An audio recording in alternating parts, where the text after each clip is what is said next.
नमस्कार केमन आছেন सबाई। आज बानाबो एकदम निरामिष एकटा रेसिपि, ता हलो लाउएर कोफ्ता कारी। एर जोन्नो एखाने आमि निये नियेछि एकटा लाउ। एबार ताके टुकरो करे तार खोसाटा छाड़िये नेब। खोसाटा छाड़िये नेওয়ার पर पिस पिस करे निये एकटा ग्रेटारेर साहाज्ये खूब भालोभाबे लाउगुलोके ग्रेट करे निते हबे।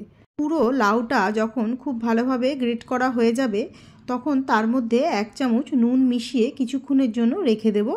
एते लाउएर गायेर एक्सट्रा जलटा बेरिये आसबे। खूब भालोभाबे ग्रेट करा हये गेछे। एखन नुनटा माखिये निये खानिकक्षणेर जोन्नो रेखे दिচ্ছি। ये कोफ्तार जोन्नो एकटा ग्रेभि तैरी करब, तार जोन्नो मशलाटा रेडी करे नेब। एखन एर जोन्नो निये निচ্ছি कयेकटा आदार टुकरो और झालेर जोन्नो निये निচ্ছি दुटो काँचा लंका और एकटा बड़ो साइजेर टमेटो। सबगुलोके खूब भालोभाबे एकटा फाइन पेस्ट तैरी करे नेब। এইদিকে নিয়ে নিয়েছি একটা খালি বাটি, তার মধ্যে দিয়ে দিলাম একটা রুমাল। এবার এর মধ্যে দিয়ে দেব গ্রেট করে রাখা লাউটা। লাউটাকে দিয়ে খুব ভালোভাবে হাতের সাহায্যে যতটা পারবো নিংড়ে জলটাকে বার করে নেব। যতটা ভালোভাবে নিংড়ে জলটাকে বার করে নেওয়া যাবে কোফতাগুলো রেডি করতে ততটাই আমাদের সুবিধা হবে আর খেতেও ভালো হবে। মোটামুটি যতটা সম্ভব জল বার করে নেওয়ার চেষ্টা করেছি। এবারে লাউটাকে রুমাল থেকে বার করে একটা বাটির মধ্যে নিয়ে নেব। এখন এর মধ্যে দিয়ে দেব 2-3 চামচ মতো বেসন। খুব বেশি বেসন এখানে ব্যবহার করব না, এতে কোফতাগুলো শক্ত হয়ে যেতে পারে। এরপর এর মধ্যে দিয়ে দিলাম ছোট চামচের 1 চামচ হলুদ গুঁড়ো, 1 চামচ জিরে গুঁড়ো, 1 চামচ মতো গরম মশলার গুঁড়ো, 1 চামচ ধনে গুঁড়ো, খানিকটা কাসুরি মেথি আর দিয়ে দেব 1 চামচ মতো নুন আর দিয়ে দেব কিছুটা ধনে পাতা আর একটু সামান্য চিনি। এখানে চিনিটা ব্যবহার করলাম এই কারণেই যে যখন কোফতাটা আমরা খাবো মুখে পড়লে মিষ্টি মিষ্টি একটু ভালোই লাগবে। আর দিয়ে দিচ্ছি সামান্য একটু কুচি করে রাখা লঙ্কা। এবারে সব উপকরণগুলো একসাথে খুব ভালোভাবে মেখে নেব। মেখে সাহায্যে গোল গোল করে কোফতার আকারে বলগুলো রেডি করে নেব। আপনাদের যদি গোলের বদলে অন্য কোনো শেপে তৈরি করতে ইচ্ছা করে আপনারা সেরকমও শেপ তৈরি করতে পারেন। এইদিকে গ্যাসে কড়াই বসিয়ে দিয়েছি, তার মধ্যে দিয়ে দিলাম সর্ষের তেল। রান্নাটা আমি আজ সর্ষের তেলেই করব, তাই জন্য দিয়ে দিলাম সর্ষের তেল। এদিকে কোফতার বলগুলো রেডি করে তেলটা গরম হয়ে গেলে একে একে বলগুলো সব ভেজে নেব। কোফতার বলগুলো ভাজার সময় গ্যাসের ফ্লেমটা লো টু মিডিয়ামে দিয়েই খুব ধীরে ধীরে বলগুলোকে ভেজে নেব। মোটামুটি একটু লাল করেই বলগুলোকে সব ভাজবো।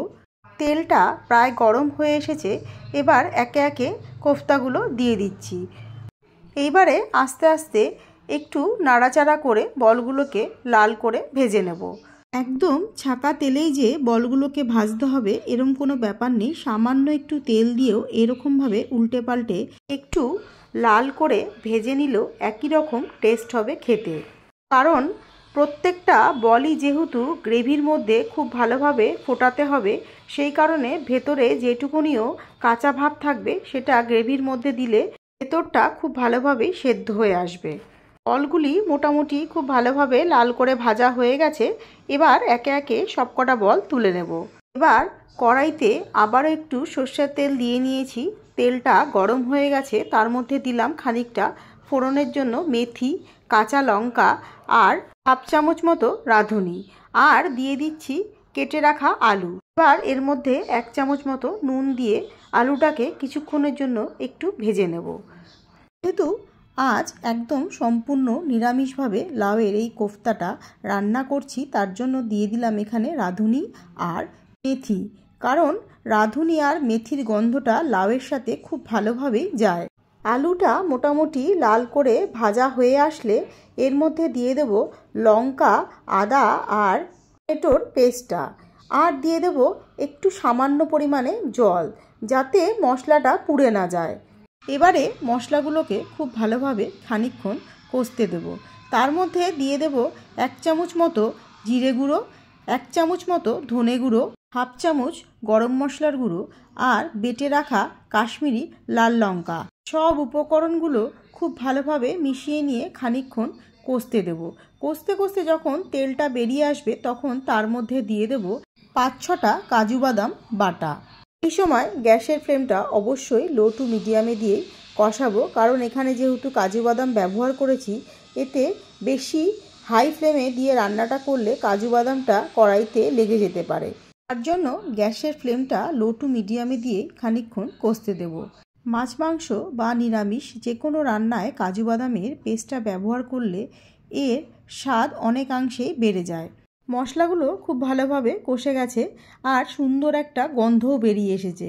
এখন দিয়ে দেব সামান্য একটু জল, যাতে আলুটা আরেকটু ভালোভাবে সেদ্ধ হয়ে যায়। কষাতে কষাতে আলুগুলো মোটামুটি সেদ্ধই হয়ে গেছে, আর 7 থেকে 8 মিনিট সময় দিলেই বাদবাকিটাও হয়ে যাবে। এবার দিয়ে দিলাম স্বাদ মতো চিনি। ঝোলটা মোটামুটি ফুটে উঠেছে, এবার একে একে কোফতার বলগুলো দিয়ে দেবো। খানিকক্ষণ বলগুলোকে ঝোলের মধ্যে একটু ফুটতে দেব, তাতে বলের ভেতরে মশলাগুলো খুব ভালোভাবে ঢুকে যাবে। এই সময় খুব বেশি নাড়াচাড়া করব না, তাতে বলগুলো ভেঙে যেতে পারে। ঝোলটা খুব ভালোভাবে ফুটে উঠেছে, আলুগুলো প্রায় সেদ্ধ হয়ে এসেছে। এইবারে নামিয়ে নেব। আজকের সম্পূর্ণ নিরামিষ লাউয়ের কোফতা কারি রেসিপিটা আপনাদের কাছে যদি ভালো লেগে থাকে তাহলে জানাতে ভুলবেন না, আর নামানোর পর 1 চামচ ওপর দিয়ে ঘি ছড়িয়ে দেবেন, তাতে খেতে আরও বেশি ভালো লাগবে। কারণ যে কোনো নিরামিষ রান্নাতেই ঘিয়ের কোনো বিকল্প নেই। লাউয়ের এই কোফতার রেসিপিটা একবার ট্রাই করে দেখতে পারেন, দারুণ লাগবে খেতে। আজ তবে এই পর্যন্তই। সবাই খুব ভালো থাকবেন আর সুস্থ থাকবেন।